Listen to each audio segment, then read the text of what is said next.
Hei! Perempuan kalau aku bagi kerja macam ni lah. Cincai! Untuk ini saya langsung tak setuju.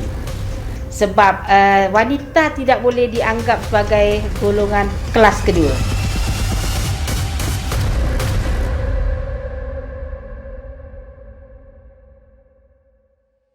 Sejauh mana golongan wanita ni diberi peluang kat SPRM? Sepanjang 28 tahun saya berkhidmat dalam SPRM, golongan wanita memang diberi hak-hak yang sama dengan pegawai lelaki SPRM.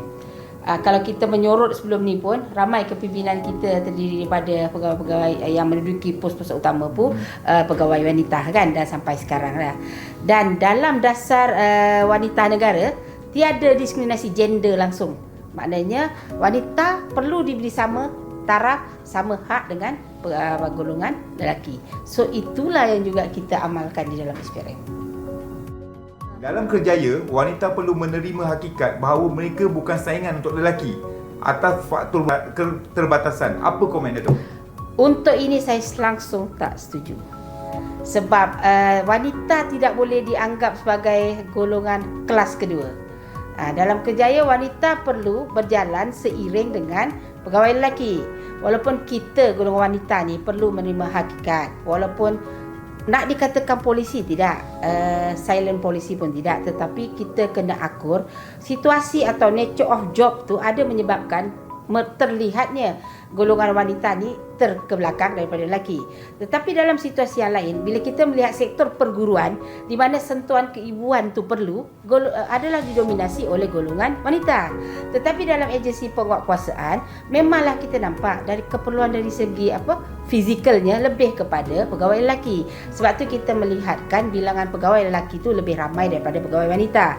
Tapi ada dalam situasi kepakaran yang ada pada pegawai wanita, kelembutan yang ada diperlukan untuk menyeimbangi situasi tersebut. Jadi bagi saya tiada halangan dari segi fizikal ke pengetahuan. Dan kalau kita menyorot satu kajian yang boleh buat DOSM, lebih daripada 46% pelajar di Institut Pengajian Tinggi adalah wanita berbanding lelaki yang dalam 30% lebih je.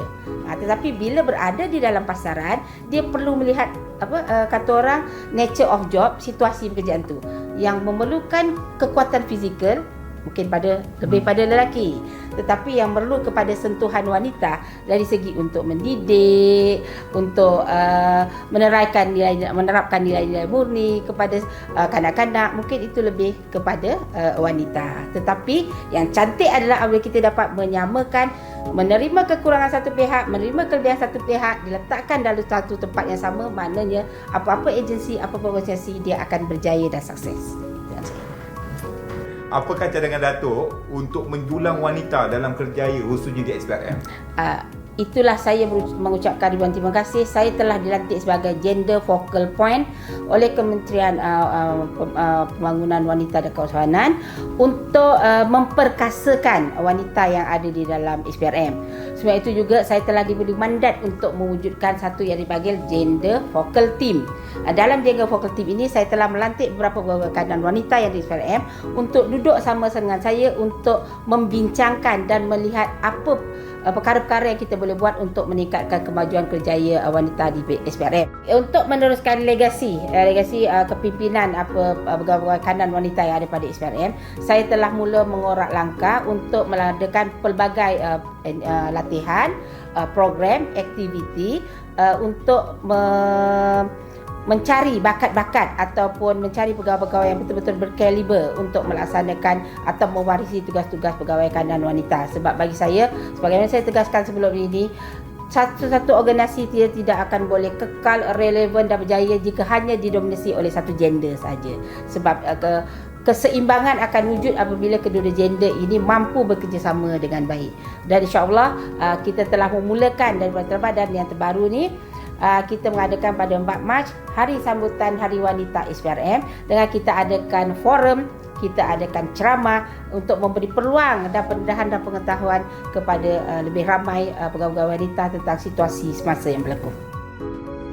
Okey, untuk semua warga kerja wanita SPRM yang berada di pejabat dan seluruh Malaysia dan juga rakan-rakan daripada Puspanita SPRM semua, saya ingin mengucapkan selamat Hari Wanita dan hayatilah tema kita tahun ini, Wanita di Julang Negara Gemilang, yang menggambarkan berapa pentingnya wanita dalam kehidupan seharian.